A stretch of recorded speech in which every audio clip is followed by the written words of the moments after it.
దేవరాగం జ్ఞానయోగం వ్యాసపీఠం బహువేదశాస్త్రం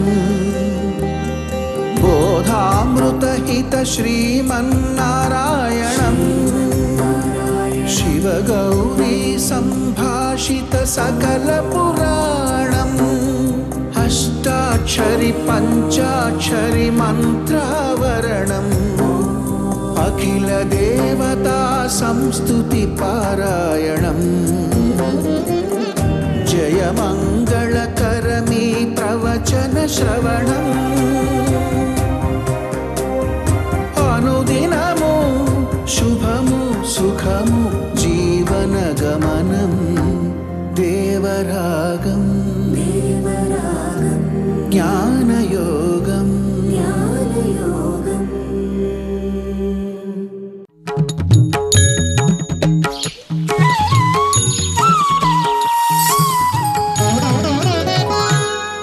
ఆపదామపహర్తారం దాతారం సర్వసంపదాం లోకాభిరామం శ్రీరామం భూయో భూయో నమామ్యహం. జై శ్రీమన్నారాయణ. ప్రియ భగవద్బంధులారా, 6వ అధ్యాయంలో భగవద్గీతలో యోగాభ్యాసాన్ని చేసే పద్ధతి ఏంటి, ఇది కృష్ణుడు వివరిస్తున్నాడు. 11వ శ్లోకం దగ్గర నుంచి ప్రారంభించి చెప్తున్నాడు ఆయన. అందులో 16వ శ్లోకం దగ్గర నుంచి తిండి మీద మనం ఎట్లా దృష్టి పెట్టాలి, నిద్ర మీద ఎట్లా దృష్టి పెట్టాలి అనే విషయాల గురించి ఆయన ప్రస్తావన చేస్తున్నాడు. అందరికీ అవసరమైనవి కదా, చేత వాటిని గురించి మనం చక్కగా తెలుసుకోవడం మంచిది అని మనం కూడా దాని మీద చర్చ ప్రారంభం చేశాం. ఆహారం అన్నిటికీ చాలా మూలం, అవసరం. ఆహారం లేనిదే ప్రపంచం లేదు, ఆహారం లేనిదే ఏదీ లేదు. దీని దృష్టిలో పెట్టుకునే పాపం మన వాళ్ళు ఒక సూక్తి చెప్పారు, కోటి విద్యలు కూటి కొరకే. తప్పనుకోండి, అది సరికాదు, కానీ చెప్పారు. ఎందుకనంటే వాళ్ళ ఉద్దేశం ఏది మనం చేసినా మనని మంచిగా మార్చేదిగా అది ఉండేదేదో ఆ పద్ధతిలో చేయాలని తాత్పర్యం అయి ఉండొచ్చు. అంటే ఆహారం సంపాదించుకోవడం కోసం చేసిన ఆహారం కూడా మంచిది కావాలి. ఆహారం మంచిది అవ్వడం అంటే ఎట్లానో మనం చర్చించుకుంటున్నాము. ఆహారాల్లో కూడా మనం తీసుకునేటటువంటివి 3 రకాలుగా ఉంటాయి: ఘన పదార్థాలు, ద్రవ పదార్థాలు, తేజ పదార్థాలు. ఘన పదార్థాలు అంటే మనం తినే అన్నము, కూరలు, పప్పు, పచ్చడి, ఇవన్నీ మొత్తం ఘన పదార్థాలు. సో వీటిని కూడా మనం తీసుకుంటుంటాం ఆహారం కింద. ద్రవ పదార్థాలు కొన్ని ఉంటాయి, మనం తీసుకునేటువంటి మంచినీళ్ళు, లేకపోతే చారు, పులుసు, మజ్జిగ, ఇతరత్ర తాగేటటువంటి కొన్ని ఏదో విలాసవంతమైనటువంటి ద్రవాలు, ఇవన్నీ కూడా ద్రవ పదార్థాలు. అది శరీరానికి అవసరమే, ఎందుకంటే మా లోపలికి దిగాలంటే వాటి తోడు కావాలి వాటికి. అయితే ఈ సవ్యంగా లోపలికి దిగాలి అంటే వాడికి కొంత స్నేహం కూడా కావాలంటే కాస్త జిడ్డు పదార్థం కూడా దానికి తోడైతే ఈ లోపలికి దిగాల్సింది స్వయంగా చక్కగా దిగడం, అది అక్కడక్కడ విసర్జించాలో దానికి విసర్జించేటువంటి వసతి కలగడం జరుగుతుంటాయి. కనుక తేజ పదార్థం కూడా అవసరం. సో ఘన పదార్థం, ద్రవ పదార్థం, తేజ పదార్థం. మనం తినే తిండి 3 రకాలుగాను ఉంటుందండి. ఈ 3 రకాలుగాను ఎందుకు మనం చెప్పుకోవాల్సి ఉంటుంది అని అంటే, మనలో ఉండేటువంటి 3 జీవన విధానాలకి కావలసినటువంటి మూలాలని ఈ తిండి పోషిస్తూ ఉంటుంది. అది నువ్వు ఘనం తీసుకో, ద్రవం తీసుకో, తేజ పదార్థాన్ని తీసుకో, ఏదైనా పర్వాలేదన్నమాట. ఏమిటది అంటే మనం గతంలో అనుకున్నాం, మనం తినేటటువంటి ఆహారం అది ఘన పదార్థం అయితే అది మన లోపలికి వెళ్ళి 3 కింద విడిపోయి పెరుగు చిలికితే అందులో వెన్న విడినట్టు, పెరుగు విడినట్టు, పైన ఉండేటువంటి నీళ్లు విడినట్టు, అంటే పల్సటిది ఘనమైనది. దాంట్లో తేలినటువంటి వెన్న ఎలా అయితే ఉంటాయో అలాగే తినేటటువంటి తిండిలో కూడా అతి స్థూలమైనటువంటిది మలం కింద విసర్జన అవుతుంది. మధ్య రకంగా ఉండేది మాంసం కింద తయారవుతుంది, అయితే మాంసాన్ని పోషిస్తుంది.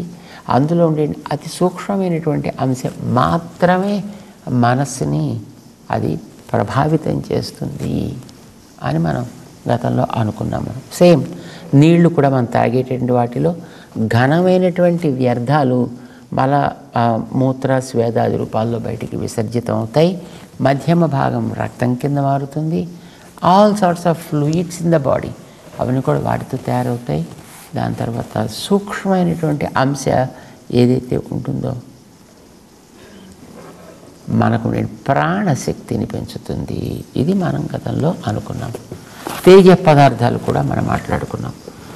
ఘనమైనటువంటి తేజ పదార్థాల్లో ఉండేటి ఆ అంశం మన యొక్క ఎముకల్ని, గోళ్ళని, మన వెంట్రుకల్ని, వీటిని అది పెంచుతుంది.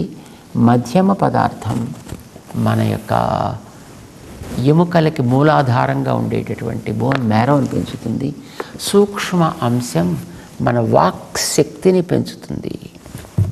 ఎందుకంటే తేజ పదార్థాన్ని మనిషి తప్ప మరి ఎవరు ఏ ప్రాణి ఇతర ప్రాణులు తీసుకోండి, నూనెలు మిగతావేవి తాగవు, నేతులు మిగతావేవి తాగవు. ఎందుకంటే వాటికి పొయ్యి పెట్టి వెలిగించుకుని దాని మీద పాలు పెట్టి, సో ఇలాంటి పనులైనా చేయలేవు.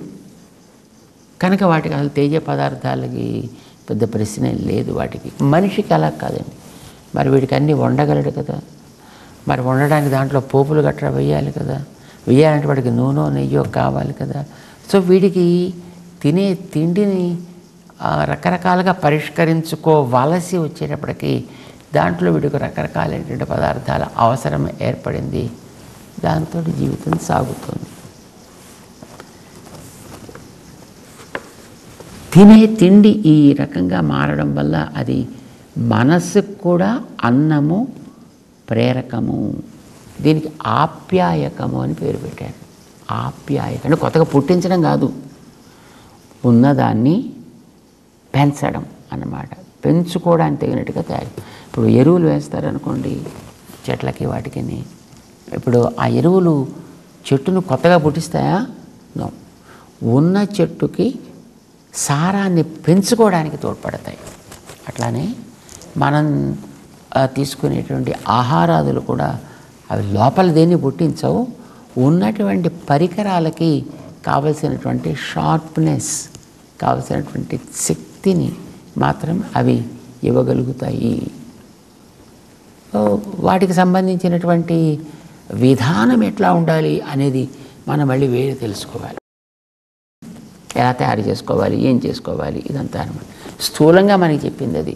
పిల్లవాడికి తండ్రి ఛాందోగ్యం అనే ఉపనిషత్తులో ఈ విషయాన్ని బోధించాడు. తండ్రి పేరు ఉద్దాలకుడు, పిల్లవాడి పేరు శ్వేతకేతు. శ్వేతకేతు మంచి బుద్ధిమంతుడు, చదువుకున్నాను అనుకున్నవాడు. తండ్రి సహజమైనటువంటి సాత్వికుడు, జ్ఞాని. పిల్లవాడికి నేర్పాలి అని అనుకున్నాడు ఆయన. పిల్లవాడు కూడా నిజమైనటువంటి జిజ్ఞాసు, మంచిగా తెలుసుకోవాలని కోరుకున్నవాడు. సరే తండ్రిని అడిగాడు ఆయన, నాన్న నువ్వు తినే తిండి మనసు మీద పనిచేస్తుందంటున్నావే, అది నాకు ఎట్లా తెలియాలయా? తాగే నీరు ప్రాణన శక్తికి ఆధారం అంటున్నావే, మరి మన ఆడేటటువంటి మాటకి శక్తిని ప్రసాదించాలి అని అంటే తేజ పదార్థం అని అంటున్నావే, సరే వీటిని నేను ఎట్లా తెలుసుకోవాలి? పరీక్ష చేసి పరిశోధన చేసి అంటే, తండ్రి నాయనా వాక్కు మీద పరిశోధన చేయకు, నోరు పడిపోతే కష్టం. ప్రాణం మీద పరిశోధన చేయకు, అది కాస్త అది పోయింది అంటే మళ్ళీ ఇబ్బంది వస్తుందా? మనస్సు మీద పని చేయొచ్చు, నువ్వు పరిశోధన చేయొచ్చు, పర్వాలేదు. అది కొన్ని రోజులు పని మానేసిన పెద్దలు వచ్చిన కొంపనట్టుకు పోయేది ఏం లేదు, ఇబ్బంది అయితే ఏం రాదు. కనుక మనసు మీద పరిశోధన చేసుకోవాలి. ఎలా చేయాలి చెప్పాలి. అన్నం వల్ల కదా మనసు పనిచేస్తుందని చెప్పుకున్నాం. అంచేత అన్నాన్ని కనుక మనం తగ్గించేస్తే, తీసేస్తే మనసు పనిచేయడం మానేస్తుంది, మానేయాలి. మరి అది అప్పుడు పరీక్ష అలా ఉంటుంది. పర్లేదు చేస్తా అన్నాడు. సరే, 16 రోజులు నువ్వు ఆహారాన్ని కొంచెం రెగ్యులరైజ్ చేయాల్సి ఉంటుంది. 16 రోజులు. ఎందుకన్నా అన్న అంటే నువ్వు మనసు మీద కదా పరిశోధన చేద్దాం అనుకుంటున్నావు. ఈ మనస్సుకి చంద్రుడికి కళలు పెరుగుతూ తరుగుతూ ఉన్నట్టుగానే ఈ మనస్సు కూడా కళలు అనేటటువంటివి పెరగడం, తరగడం ఇవి చేస్తుంటాయి. సో మనస్సు మొట్టమొదట ఒక్కొక్క రోజు ఒక్కొక్క కళని పెంపొందించుకుంటుంది, ఒక్కొక్క రోజు ఒక్కొక్క కళని తగ్గించుకుంటుంది. ఒక కళ మాత్రం ఏ మార్పుకి లోను కాదు. 16 కళల్లో నువ్వు 15 కళల మీద పరీక్ష చేయి. 16వ కళల మీద పెద్దమైన పరీక్ష అక్కర్లేదులేవా. 16వ కళ ఇప్పుడు చంద్రుడు చూడండి, మనకి పాడ్యం దగ్గర నుంచి పూర్ణిమ దాకా మనకి పెరుగుతూ కనిపిస్తాడు. పూర్ణిమ నాడు నిండుగా ఉంటాడు ఆయన. ఆ పూర్ణిమ నాటి నుంచి మళ్ళీ ఒక్కొక్క రోజు తగ్గుతూ ఉంటాడు. అమావాస్య నాటికి అసలు మనకు కనిపించడంటే ఆ సన్నటి కళామాత్రంగా ఉండేదాన్ని మనం చూడలేము అని తాత్పర్యమే తప్ప ఆయన కనిపించదని కాదండి అర్థం. ఆవేళ కూడా మనకి అలా చక్కటి శక్తి ఉండి పరిశీలన చేయగలిగితే ఆవేళ కూడా నువ్వు చంద్రలేఖని చూడొచ్చు. సో ఆల్సో మనస్సు షోడశకళ సౌమ్య పురుష. ఈ జీవుడు అనేటువంటి వాడు 16 కళలు కలిగిన వాడయా. మనస్సుతో 16 కళలు కలిగిన, మనస్సుకి 16 కళలు ఉంటాయి. సరే, ఒక కళను ఎప్పుడు అట్టే పెట్టుకుందాం, 15 రోజులు పరీక్ష చేద్దాం. ఏం చేయమంటావు చెప్పు నాన్న అంటే, నువ్వు ఆ అమావాస్య నాడు లేదా ఒక పూర్ణిమ నాడు పూర్తిగా ఆహారం తీసుకుని చంద్ర కళలు ఎట్లా అయితే తగ్గుతూ ఉంటాయో ఆహారాన్ని కూడా అదే క్రమంలో వరుసగా తగ్గించేసి, అంటే అమావాస్య వచ్చే నాటికి అసలు ఆహారం ఉండకూడదు.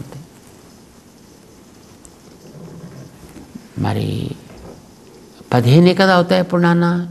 అవును 15 అవుతాయి. 16వ దాని మీద మనం ఏం చేయకూడదు.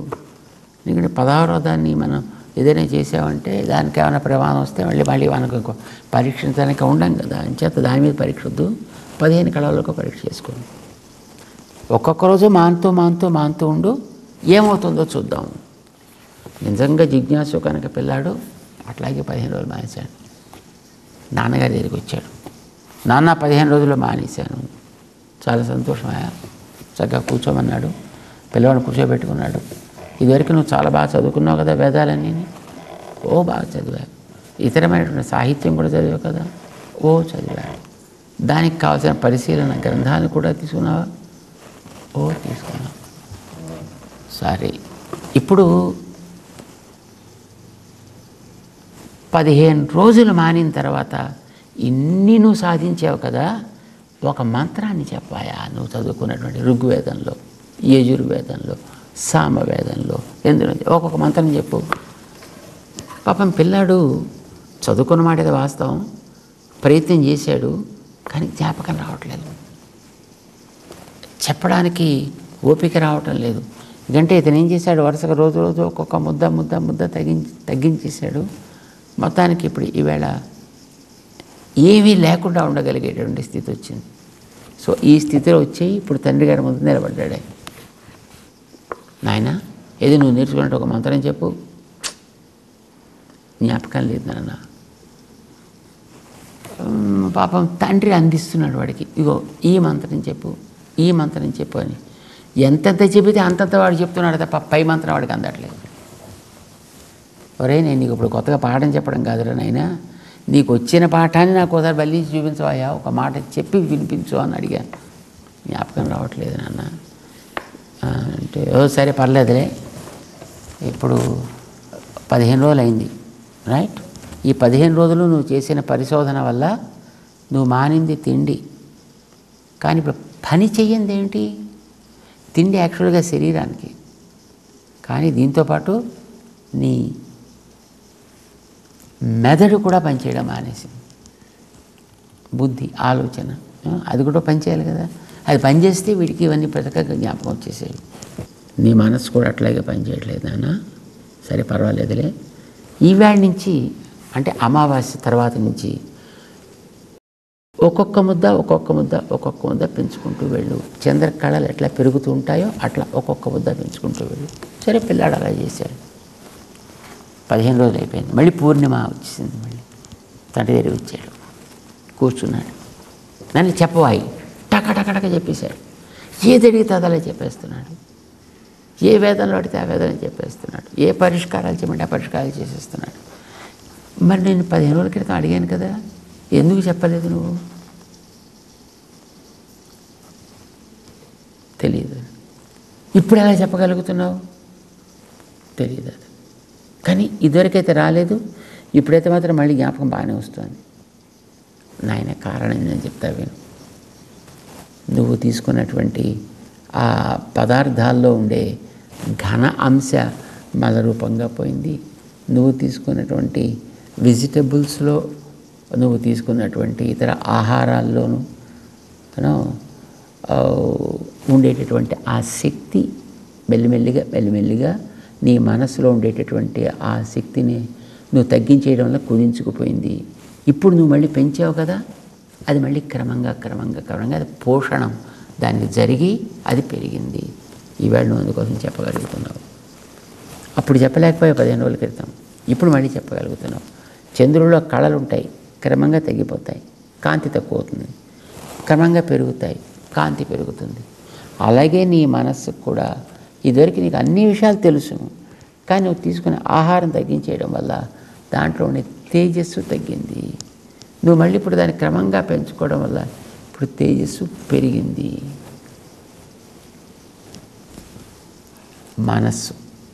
మనస్సు మీద నీ తిండి పనిచేస్తుంది. ఎంత తినాలి, ఏది తినాలి, ఇవి రెండు కూడా చాలా ప్రధానం. 6వ అధ్యాయంలో శ్రీకృష్ణుడు భగవద్గీతలో 16వ శ్లోకంలో ఏమాడు చెప్తాడు, నా అతి అశ్నతస్తు యోగోస్తి నచైకాంతం అనశ్నత. వాడికి లక్ష్యం శుద్ధి ఉండదు. తిండి తినని వాడికి మనస్సు పనిచేయదు, లక్ష్యం ఏర్పడదు. అతి తిండి తినేవాడికి లక్ష్య శుద్ధి ఉండదు, ఎందుకంటే అప్పుడు దేహం బరువు అయిపోతుంది, కనుక మనస్సు తేలికైపోతుంది, బుద్ధి తేలికైపోతుంది. అంచేత తను పనిచేయడం మానేస్తుంది, పెత్తనం తప్ప మరేముండదు. సో ఆహారాన్ని ఎలా తీసుకోవాలో చెప్తున్నాడు. అందులో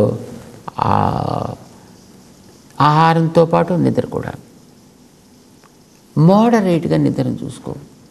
నచ అతి స్వప్నశీలస్య జాగ్రత్త నైవ. బాగా నిద్రపోయేవాడు ఏం చేయలేడు.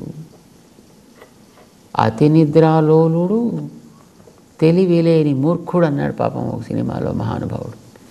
అయితే నిద్ర ఎక్కువైనా కష్టం, అస్సలు నిద్రపోకపోయినా.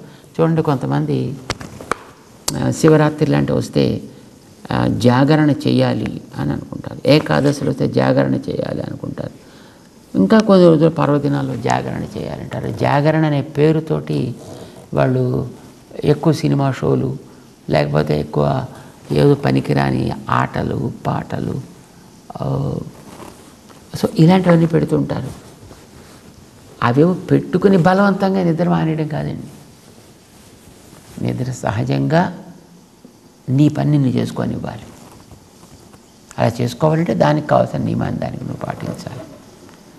ఇప్పుడు మనకి ఏది ఇష్టమో అది తెలిస్తే నిజంగా నిద్ర రాదు. మనకి చాలా ప్రేమాస్పదులైనటువంటి వ్యక్తులతో కూర్చొని మాట్లాడుతున్నాం అనుకోండి, మనం ఎలా ఉంటుందో భవభూతి అనే మహానుభావుడు చెప్పాడు.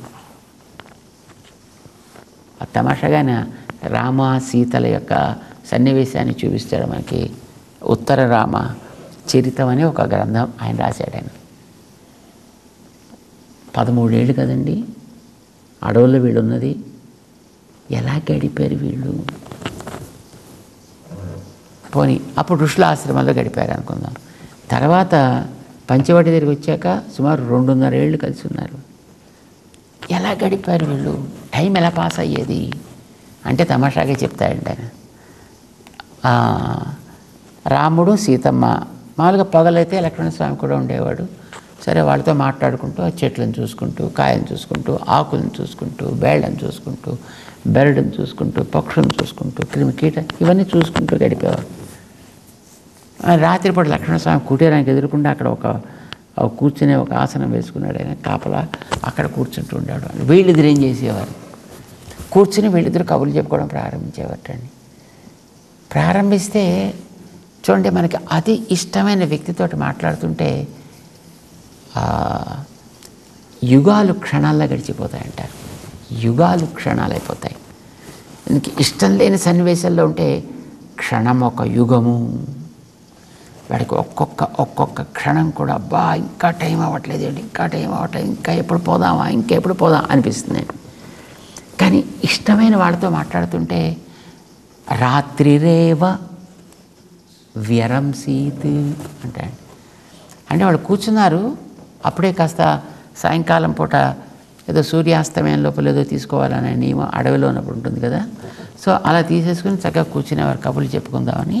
ఏదో కబుర్లు చెప్పుకునేవారు అనుకుంటా. వాళ్ళకి తెలిసినటువంటి చదువుకున్న శాస్త్రమో, విషయాల్లో, సాహిత్యమో, గ్రంథాలు, లేకపోతే వేదాంతమో, లేకపోతే మరొకటో వాళ్ళ అనుభవాలు, వీటిని గురించి మాట్లాడుకుంటుంటే అప్పుడే మాట్లాడుకుని అప్పుడే ఆరంభం చేసి అప్పుడే చూస్తున్నట్టుగా అయిపోయింది. అప్పుడే తెల్లారిపోయేది.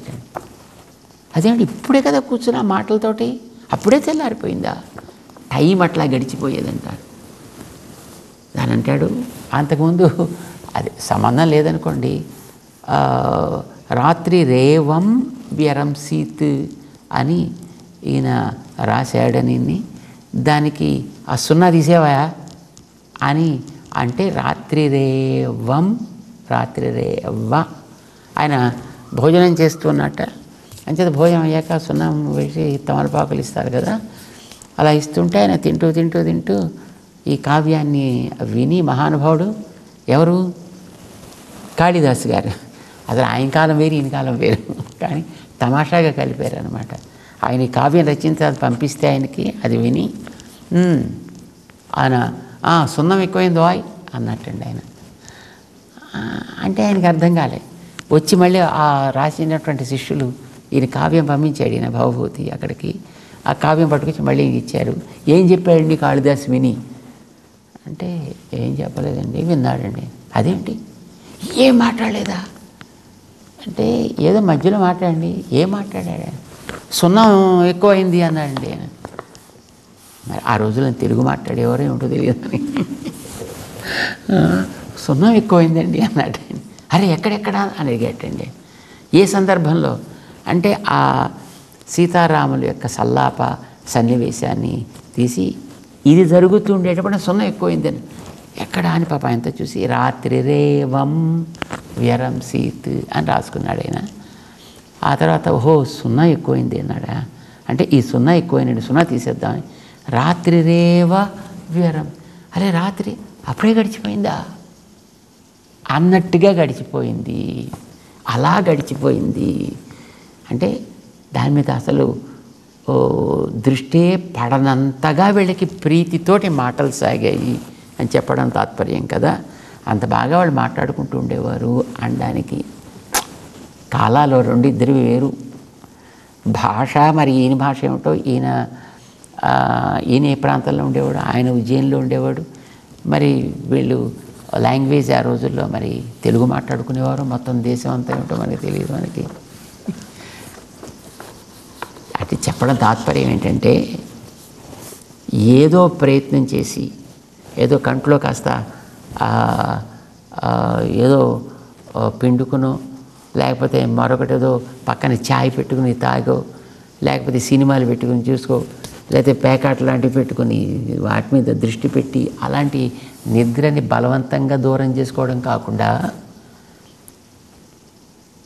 శ్రద్ధ, రుచి, ఏకాగ్రత దాని యందు ఉండడం చేత ప్రీతితో దానంతట దూరం కావాలి. చేత దుష్టమైనటువంటి ఆహారాలు దూరమై, మోతాదులు కూడా దూరమై, తగినదేదో అప్పుడు వీడికి చక్కగా యోగాన్ని సాధించడానికి తోడ్పడుతుంది. ఇది మొదట మెట్టు సుమా. అర్జునుడికి శ్రీకృష్ణుడు చెప్తున్నాడు, యోగ సాధనకి ఆహారమే మొదటి కారణం, దాన్ని బాగు చేసుకో, అన్నీ బాగుపడతాయి.